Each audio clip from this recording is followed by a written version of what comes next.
الحمد للہ وحدہ والصلاة والسلام علی من لا نبی بعدہ وعلی آلہ واصحابہ الذین اوفوا عہدہ اما بعد فاعوذ باللہ من الشیطان الرجیم بسم اللہ الرحمن الرحیم حسبی اللہ ونعم الوکیل وقال تعالی الیس اللہ بکاف عبدہ صدق اللہ مولانا العظیم۔ بزرگان محترم،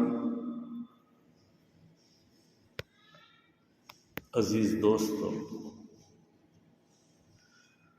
قرآن کریم کے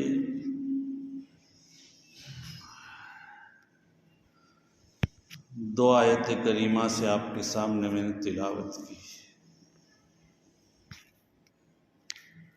جس میں یہ بتلایا گیا ہے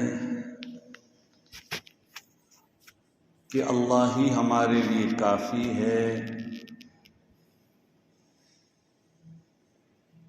کیا اللہ ہمارے لیے کافی نہیں ہے؟ دوسری کا ترجمہ الیس اللہ بکاف عبدہ، کیا اللہ اپنے بندوں کے لیے کافی نہیں ہے؟ کافی ہے۔ ہم کائنات میں اس دنیا کے اندر دیکھتے ہیں، اتنی بڑی دنیا میں جو بھی چیز دیکھیں گے اس میں حق تعالی شانہ کا جلوہ نظر آئے گا۔ لِكُلِّ شَيْءٍ لَهُ آیَةٌ تَدُلُّ عَلَىٰ أَنَّهُ وَاحِدٌ، ہر چیز کے اندر ایک نشانی ہے جو دلالت کرتی ہے کہ یہ اللہ تعالیٰ ایک ہے۔ یہ نیلو آسمان ہے ہمارے سامنے، اس کو دیکھو، اس کی وسعتوں کو دیکھو۔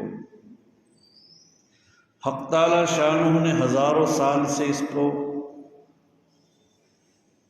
کھڑا رکھا ہے بغیر کھمبے کے، اور یہ اپنی ذمہ داری ادا کر رہا ہے۔ اور اس کی وسعت کو اگر ہم سوچیں کہ یہ کتنا وسیع ہے تو یہ سوچنے کے بعد بھی ہمارا دماغ قاصر رہے گا کہ کتنا وسیع ہے یہ۔ گویا کہ ہم بندہ ایک عاجز ہے کہ کیا ہے یہ ہم سمجھ نہیں سکتے۔ کبھی دریا کے کنارے کے اوپر، سمندر کے کنارے پر گئے ہوں گے، وہاں دیکھو دریا کی گہرائی اور اس کی موجوں کی تلاطم اور اس کے اندر جو اللہ تعالیٰ نے مخلوق رکھی ہے بڑی بڑی، ان مخلوقوں کو اللہ تعالیٰ کیسے پرورش کرتا ہے، یہ اگر سوچے گا تو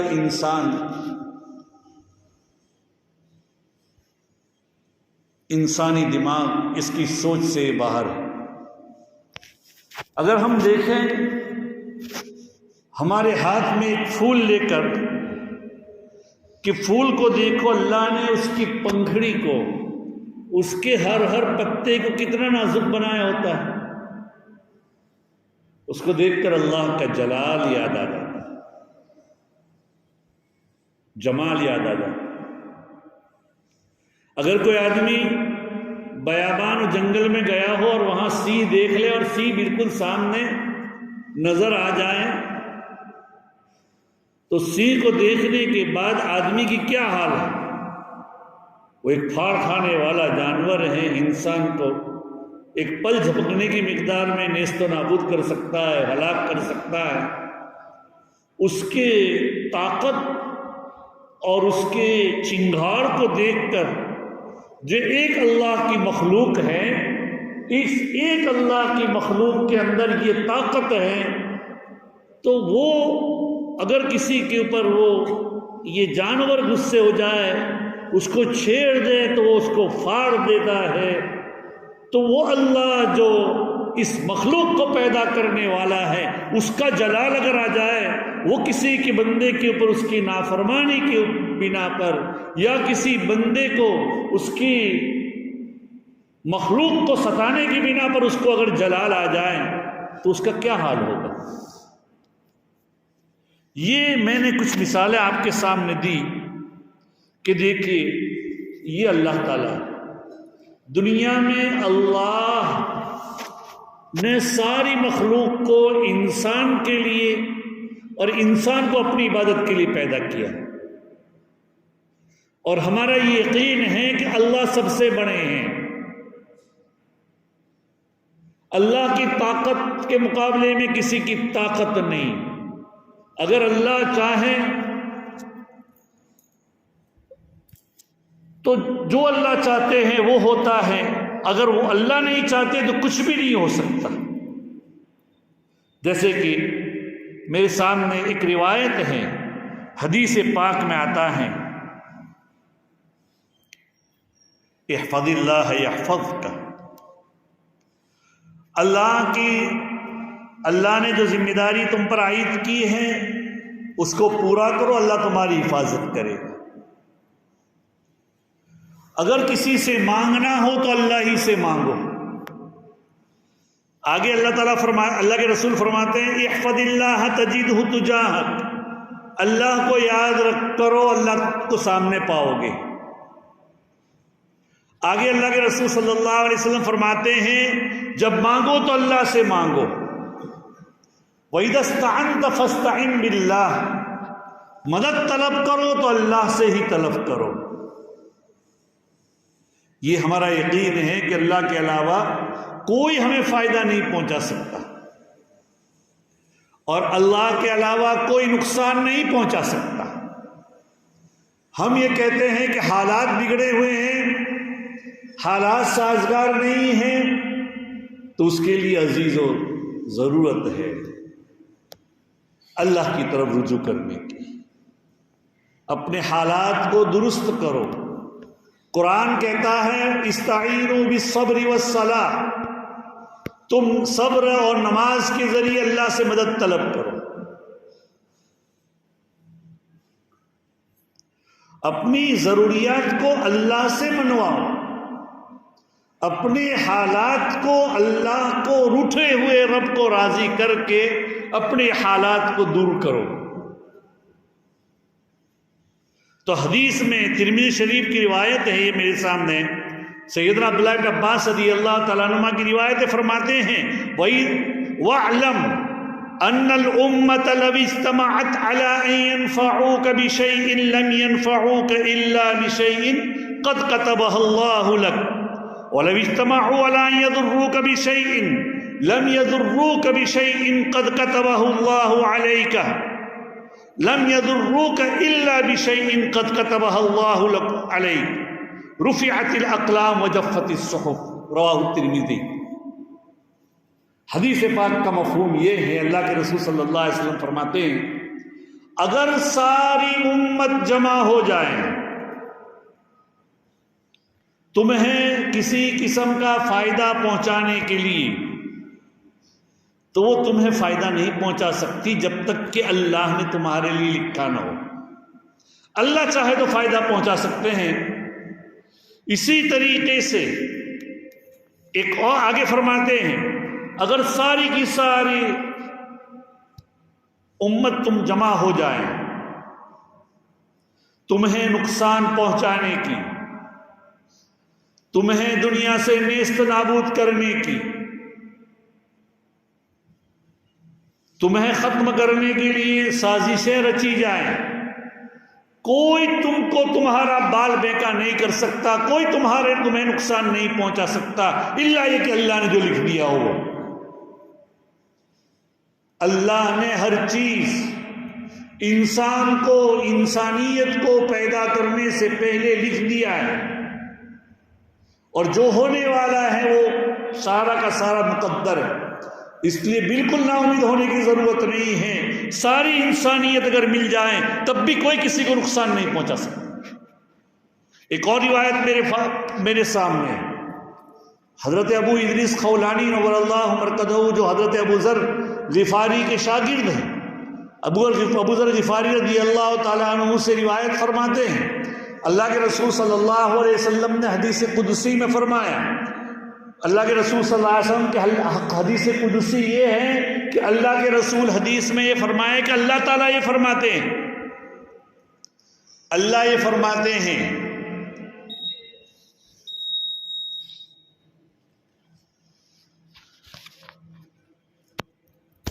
اے انسان، اگر تمہارے اول و آخر، تمہارے جن و انس،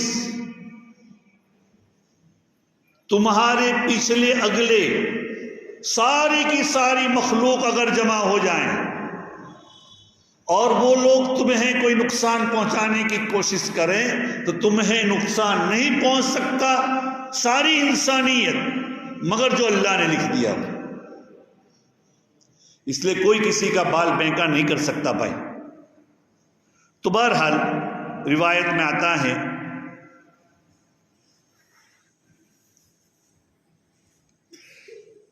اللہ کے رسول صلی اللہ علیہ وسلم یہاں اس روایت میں یہ فرماتے ہیں کہ اگر اللہ سب سے بڑے ہیں، یہ تو ہے ہی، اور اللہ کے رسول صلی اللہ علیہ وسلم فرماتے ہیں کہ اگر انسانیت میں سے کوئی بھی اللہ کے علاوہ تمہیں فائدہ نقصان نہیں پہنچا سکتا، یہ ہمارا عقیدہ ہونا چاہیے۔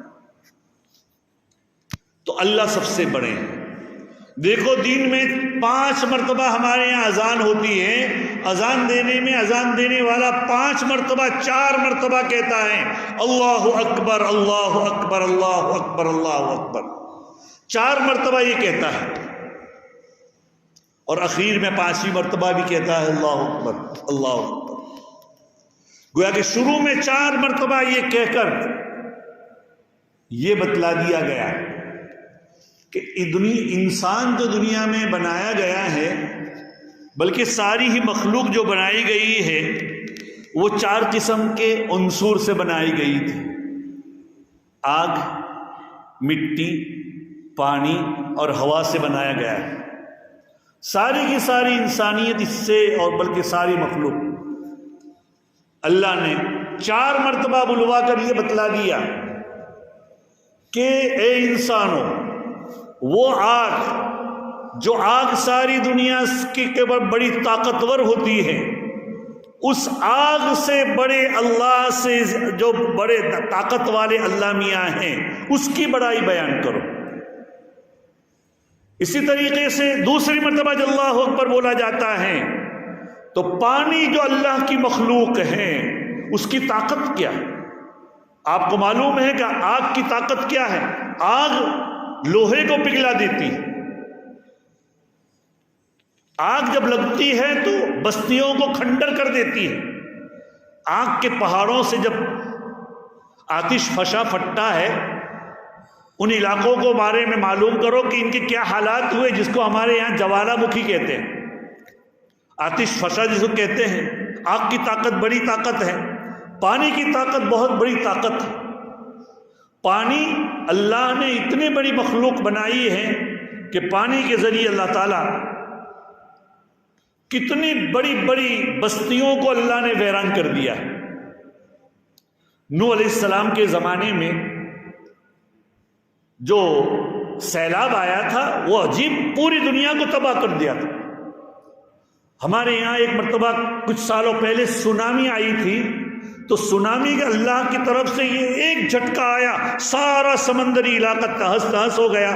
بڑے بڑے جو جہاز تھے وہ راستوں کے بیچوں بیچ آ گئے۔ اس کو سمندر میں دوبارہ ڈالنے کے لیے کرینیں کہاں سے لائی جائے؟ انسانیت کی عقلیں حیران ہو گئی۔ پانی کی طاقت یہ ہے، ٹائٹینک جو ایک جہاز بنایا تھا، وہ لوگ کہتے ہیں کہ پانی اس کو توڑ نہیں سکتا، لیکن اللہ نے اس طاقت کو بھی بتایا کہ اس کے 2 ٹکڑے کر دیے۔ پانی کی یہ طاقت ہوتی ہے، مٹی کی یہ طاقت ہے۔ تو انسان بنایا گیا 4 چیزوں سے: آگ، پانی، ہوا۔ تو تیسری مرتبہ جو اللہ بلوایا جاتا ہے اس بات کی طرف کہ مٹی کی طاقت بھی بہت بڑی طاقت ہے۔ مٹی میں تھوڑا سا درار پڑ جائیں، بستیاں کی بستیاں زمین دوز ہو جاتی ہیں اور اندر آدمی کا اتر جاتا ہے۔ بڑے بڑے محلات نیچے اترتے جاتے ہیں اور اس کے بعد اس کا کوئی نشان تک نہیں ہوتا۔ اب دیکھیے زلزلہ آیا ہمارے یہاں 2001 میں آیا تھا، تھوڑا سا زمین ہلی تھی، کچھ سیکنڈ کے لیے ہوتا ہے وہ، اگر 10 منٹ 15 منٹ ہو جائے تو دنیا کے اندر بہت بڑا کوہرام مچ جائے. کچھ سیکنڈ کے لیے آیا تھا اور ہم نے خود اپنی آنکھوں سے ہمارے یہاں جو جھٹکا، وہ تو اصل زلزلہ تھا کچھ میں، اور جو جھٹکا یہاں محسوس ہوا، اور ہم نے ایک بلڈنگ مفتی اسماعیل صاحب جو بھڑکود روی دارالعلوم کنٹھاریا کے صدر مدرس تھے، وہ میں اور مفتی ابراہیم صاحب، مفتی برہان صاحب سب ایک جگہ بیٹھے ہوئے تھے ہی لوناواڑا میں، اور وہ آج ایک جگہ ہے وہاں دیکھتے تھے ہم بلڈنگ ایسے ہل رہی ہے ایک جھٹکے کے اندر. یہ اللہ نے زمین کے اندر ہی طاقت رکھی. یہی طاقت ہواؤں کی ہے کہ ہواؤں کے ذریعے اللہ تعالیٰ نے ایک پوری قوم، جو قوم سمود تھی، قوم عاد و سمود، ان کے جسم کیسے تھے؟ وہ 60 فٹ 60 ہاتھ لمبے ان کے جسم تھے، 90 فٹ لمبے تھے وہ لوگ. اور وہ کہتے تھے، ایسا ان کا یہ دعویٰ تھا، من اشد منا قوہ، ہم سے زیادہ طاقتور کوئی نہیں ہے.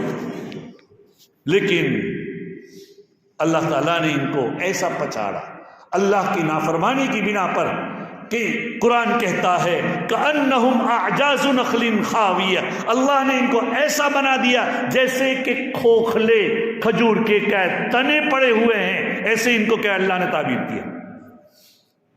تو یہ انسان گویا کہ 4 قسم کے عنصر سے بنایا ہوا ہے، اور چاروں مرتبہ میں یہ اللہ اکبر منادی کہتا ہے، مؤذن کہتا ہے، یہ اعتراف کرتا ہے کہ دنیا میں جو کرتا دھرتا ہے، طاقت جو ہے وہ اللہ کی طاقت ہے، اللہ سب سے بڑا ہے. کوئی پوری دنیا تمہیں نقصان پہنچانا چاہے وہ تمہیں نقصان نہیں پہنچا سکتی، پوری دنیا تمہیں فائدہ پہنچانا چاہے تمہیں فائدہ نہیں پہنچا سکتی، الا یہ کہ اللہ چاہے، الا یہ کہ اللہ تمہیں نقصان پہنچانا چاہے. کوئی تمہیں دنیا سے نیست نابود نہیں کر سکتا، ایسے کوئی بھی ایسا زام باطل لے کر نہیں چل سکتا. تو بہرحال تو اللہ جو چاہتے ہیں وہ ہوتا ہے، ہم چاہتے ہیں وہ نہیں ہوتا. انبیاء علیہ السلام نے بھی چاہا اور نبیوں نے جو چاہا ان کے علاوہ بھی ہوا. دیکھیے حضرت آدم علیہ السلام یہ چاہتے تھے کہ میں جنت میں ہمیشہ رہوں، لیکن اللہ کو ان کو دنیا میں خلیفہ بنانا تھا. تو اللہ تعالیٰ نے شیطان کو مسلط کیا، اور شیطان نے حضرت آدم اور حضرت حوا کو وسوسہ ڈالا، فوسوس لہم الشیطان لہما، کہ تم اس درخت کو کھا لو تو تم ہمیشہ دنیا میں رہیں گے، جنت میں رہیں گے. اور اللہ میاں نے کہا تھا لا تقربا هذه الشجرہ، اس درخت سے قریب مت جانا. لیکن شیطان نے ورگلایا کہ تمہیں اسی لیے روکا گیا ہے کہ تم کھاؤ گے تو یہاں ہمیشہ رہو گے. اب اللہ کو منظور تھا دنیا میں بھیجنا، تو شیطان نے ورگلایا، کھایا اور دنیا میں بھیج دیے گئے. یہی حال اللہ میاں جو چاہتے ہیں وہ ہوتا ہے، دنیا چاہتی ہے وہ نہیں ہو سکتا، نبی چاہتے ہیں وہ بھی نہیں ہو سکتا. سیدنا نوح علیہ السلام کا واقعہ دیکھ لیجیے، انہوں نے چاہا کہ میرا بیٹا ہے. جب وہ کشتی بنا رہے تھے، اللہ میاں نے کہا، اللہ 950 سال تک اپنی قوم کو دعوت دی، قوم نے ان کی دعوت قبول نہیں کی. قرآن نے کہہ دیا کہ اب ان سے نا امید ہو جائے، جتنے ایمان لائے ہیں وہی، اب آگے کوئی بھی ایمان نہیں لائے گا. نبی اپنی قوم، اور قوم ان کو اتنے پتھر مارتی تھی، بعض روایات سے معلوم ہوتا ہے کہ پتھروں سے ڈھک جاتے تھے. جبرائیل امین آ کر ان کے اوپر سے پتھر ہٹاتے تھے. ایک موقع ایسا آیا کہ حضرت نوح علیہ السلام نے بددعا کر دی، رب لا تذر علی الارض من الکافرین دیارا، اے اللہ کسی کافر کو دنیا میں آباد مت چھوڑ، انک ان تذرہم یضلوا عبادک، اگر ان کو چھوڑو گے تیرے بندے کو گمراہ کریں گے. یہ بددعا کر دی. اللہ میاں کی طرف سے حکم ہوا کشتی بناؤ. اب ظاہری بات ہے، بڑا جہاز بنانا، ہمارے لوناواڑا میں اگر کوئی آدمی جہاز بنائے تو کہیں گے کہ کون سے سمندر میں تم چلاؤ گے بھائی، یہی کہیں گے نا. قوم واصنع الفلك بأعيننا ووحينا ولا تخاطبني في الذين ظلموا انہم مغرقون، تم ہماری نگرانی میں کشتی بنائیے. وَيَصْنَعُ الْفُلْكَ، کشتی بنا رہے تھے بہت بڑی. كُلَّمَا مَرَّ عَلَيْهِ مَلَأٌ مِّن قَوْمِهِ سَخِرُوا مِنْهُ، قوم کے لوگ ان کے پاس سے گزرتے تھے تو ان کا مذاق کرتے تھے. حضرت نوح نے ایک ہی جواب دے دیتے تھے، ان تسخروا منا فإنا نسخر منکم، اگر تم مذاق کرتے ہو ہم کل تمہارا مذاق کریں گے. اس موقع پر اللہ کی طرف سے جب عذاب آیا، اور اتنا عذاب آیا کہ اللہ کی طرف سے اعلان ہوا کہ آج کوئی بھی بچ نہیں پائے گا. کوئی پہاڑ کی سمندر، پہاڑ کی ٹوچ پر چلا جائے، اگر وہ مومن نہیں ہے تو وہ بچے گا نہیں. جو تمہارے ساتھ کشتی میں بیٹھ جائے گا وہ سوار ہوگا، وہ جو سوار ہے وہ بچے گا. اور تمہارے ساتھ کیا ہے، جو درندے پرندے ہر ایک کا ایک ایک جوڑ لے لو، بس اس کے علاوہ دنیا میں کوئی چیز نہیں بچے گی. بہرحال حضرت نوح علیہ السلام نے اپنے بیٹے کے بارے میں یہ اللہ میاں سے دعا کی، اور اب پہلے تو اپنے بیٹے سے کہا یا بنی ارکم معنا، ارے بیٹے ہمارے ساتھ سوار ہو جاؤ. ولا تکن من الکافرین، کافر مت ہو. قال سآوی الی جبل یعصمنی من الماء، بیٹا تو یہ کہنے لگا میں پہاڑ کی ٹوچ پر چلا جاؤں گا، وہ پہاڑ مجھے بچائے گا پانی سے. قال لا عاصم اليوم من امر اللہ الا من رحم، اللہ کے عذاب سے کوئی چیز تمہیں بچا نہیں سکے گی مگر اللہ جس کے اوپر رحم کرے. باپ بیٹے میں یہ بات ہی ہو رہی تھی. وحال بینہم الموج فکان من المغرقین، اچانک ایک جھپٹ آئی پانی کی، ڈوب گئے. تو اللہ نے جو چاہا وہ ہوا. اللہ تعالیٰ ہمیں اس کی کیا قدر کرنے کی توفیق نصیب فرمائے. اللہ نے ہمیں یہ ایمان دیا ہے، اگر ساری کی ساری انسانیت تمہیں نقصان پہنچانے کے لیے کھڑی ہو جائیں اور وہ سارے اسباب مقرر کر دیں، کچھ بھی نہیں ہو سکتا سوائے اللہ چاہے. اور بھی بہت سی باتیں ایسی ہیں انشاءاللہ آئندہ ہفتے اس سلسلے میں بات کی جائے گی. لیکن ابھی وہ جو بتلانا چاہتا ہوں، نا امید ہونے کی ضرورت نہیں ہے. کوئی کتنا بھی طاقتور ہے تو میرا رب اس سے زیادہ طاقتور ہے. کوئی یہ سمجھتا ہے مرضی بس اتنا ہے، مرضی مولا بہتر زولا. اللہ میاں کی جو مرضی ہوتی ہے ہر چیز سے کیا ہے، بہتر ہوتی ہے. اور اللہ میاں جو چاہتے ہیں وہی ہوتا ہے، جو اللہ نہیں چاہتا تو کچھ بھی نہیں ہو سکتا. ساری دنیا اگر اللہ کے خزانے اور اللہ کی قدرت تو کیا ہے، اللہ جو چاہتے ہیں وہ ہوتا ہے، بندہ جو چاہتا ہے وہ نہیں ہو سکتا. اور دنیا کے اندر ایسی طاقتیں، وہ جو سارے کے سارے یہ چاہتے تھے کہ دنیا میں موسیٰ پیدا نہ ہو، لیکن موسیٰ کیسے پیدا ہوئے. موسیٰ علیہ السلام کے واقعات کو دیکھ لیجیے کہ جب فرعون کو نجومی نے یہ بتلایا تھا کہ ایک بچہ بنو اسرائیل میں پیدا ہوگا جس کے ہاتھوں تیری ہلاکت ہوگی اور تیری سلطنت کا زوال ہوگا، اس نے یہ ٹھان لی کہ بنو اسرائیل میں جو بھی بچہ پیدا ہوگا اس کو ہم قتل کر ڈالیں گے. بلکہ باقاعدہ تحقیق کی جاتی تھی کہ کون سی عورت ایام سے ہیں، کس کو امید ہے کہ بچہ پیدا ہوگا، اس کی تحقیق کی جاتی، اور بچہ پیدا ہوتا فوراً اس کو مار دیا جاتا تھا. لیکن بھائی اللہ میاں چاہے تو کیا ہوگا، اللہ چاہے تو دشمن کے گھر میں نبی کی پرورش کروا سکتا ہے. حضرت موسیٰ علیہ السلام کو جب ہوئے پیدا، ان کی والدہ نے چپکے سے، ان کے والدہ نے اللہ میاں نے جو بات میں ڈال دی، وَأَوْحَيْنَا إِلَىٰ أُمِّ مُوسَىٰ أَنْ أَرْضِعِيهِ فَإِذَا خِفْتِ عَلَيْهِ فَأَلْقِيهِ فِي الْيَمِّ وَلَا تَخَافِي وَلَا تَحْزَنِي إِنَّا رَادُّوهُ إِلَيْكِ وَجَاعِلُوهُ مِنَ الْمُرْسَلِينَ، کہ ہم نے موسیٰ علیہ السلام کے دل، والدہ کے بات میں یہ بات ڈال دی کہ دودھ پلاتی رہے تیرا معاملہ تھا، جب تجھے بیٹے کے بارے میں اندیشہ ہو جائے کہ اب میرے بس میں اس کی حفاظت نہیں، فَأَلْقِهِ فِي الْيَمِّ، دریا میں ڈال دینا اس کو۔ غم مت کرنا مستقبل کا، خوف مت کرنا ڈالتے وقت، ہم تجھے ہی کو واپس کریں گے اس بچے کو، کسی اور کو نہیں، اور ہم اس کو نبی بنا کر رکھیں گے۔ کس نے؟ فرعون اپنی بیوی کے ساتھ محل کے اوپر چھت پر بیٹھا ہوا تھا، بیوی فرعون لاولد تھا، اور بعض تفسیر سے تو معلوم ہوتا ہے کہ اللہ نے اس کو نامرد بنایا تھا۔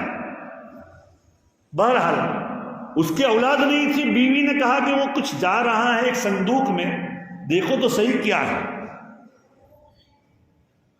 تو ذرا منگوایا، وہ صندوق سمندر کے اندر تیر رہا تھا، تو اس کو کھولا گیا، اس میں سے بچہ نکلا۔ بہرحال واقعہ بہت لمبا ہے۔ واقعہ یہ ہے کہ پھر فرعون نے یہ کہا، فرعون کی بیوی نے، فَالْتَقَطَهُ آلُ فِرْعَوْنَ لِيَكُونَ لَهُمْ عَدُوًّا وَحَزَنًا إِنَّ فِرْعَوْنَ وَهَامَانَ وَجُنُودَهُمَا كَانُوا خَاطِئِينَ وقالت امرأة فرعون قرۃ عین لی ولک۔ فرعون کی بیوی حضرت آسیہ نے کہا، ارے یہ بچہ تو تیری اور میری آنکھوں کا ٹھنڈک بنے گا، لا تقتلوا، ارے قتل مت کرو، عسیٰ ان ینفعنا او نتخذہ ولدا۔ حال یہ ہوا کہ بھئی، اور فرعون کی بیوی کو اللہ نے یہ بات ڈالی، اور اللہ نے فرعون کے دل میں بات ڈالی اور اس کو بچے کی طرف پرورش کرنے لگی۔ ہوا ایسا کہ حضرت، اب بچہ رونے لگا، مارے دودھ کے بلکنے لگا، تو وہاں اس زمانے میں جتنی عورتیں تھیں جو دودھ پلانے والی، اچھی سے اچھی بلوایا گیا، بچہ کسی کا سینہ لے ہی نہیں رہا۔ ایک حضرت موسیٰ کی بہن چپکے سے وہاں گھس گئی، انہوں نے کہا کہ ایک عورت ایسی ہے ہمارے کہ اس کا کوئی بھی بچہ اس کا دودھ پی لیتا ہے، بتاؤ لے آؤ اس کو۔ لائے، اب وہ ماں ہی تھی، اللہ کا حکم تھا، سینے سے لگایا، فوراً بچہ دودھ پینے لگا، اور اللہ نے پرورش کی۔ تو ساری کہنے کا مقصد یہ ہے کہ ساری انسانیت تمہیں نقصان پہنچانا چاہے نقصان نہیں پہنچا سکتی، اللہ حفاظت کریں گے، اس لیے نا امید ہونے کی ضرورت نہیں ہے۔ انشاءاللہ اسی سلسلے میں بہت سی باتیں بھی ہیں، آئندہ ہفتے میں بیان کریں گے۔ اللہ ہمارے لیے، میں نے جو بات چل رہی تھی قرآن پاک کی آیت کریمہ تلاوت کی تھی، الیس اللہ بکاف عبدہ، کیا اللہ ہمارے لیے کافی نہیں ہے؟ اللہ بندے کے لیے کافی نہیں ہے؟ اور وہ آیت کریمہ تلاوت کی تھی، حسبی اللہ ونعم الوکیل، اللہ میرے لیے کیا ہے، کافی ہیں، اور وہ وہی بہترین کارساز ہیں۔ کسی کو بھی کسی بات سے نا امید ہونے کی ضرورت نہیں۔ ہاں ضرورت ہے اتنی، اللہ میاں کی طرف رجوع کریں، اپنی اللہ میاں کو منوا لیں بس، اور اس سے زیادہ کرنے کی ضرورت نہیں ہے۔ اللہ تعالیٰ مجھے بھی اور آپ کو بھی اس کے اوپر عمل کرنے کی توفیق نصیب فرمائیں۔ وآخر دعوانا الحمدللہ رب العالمین۔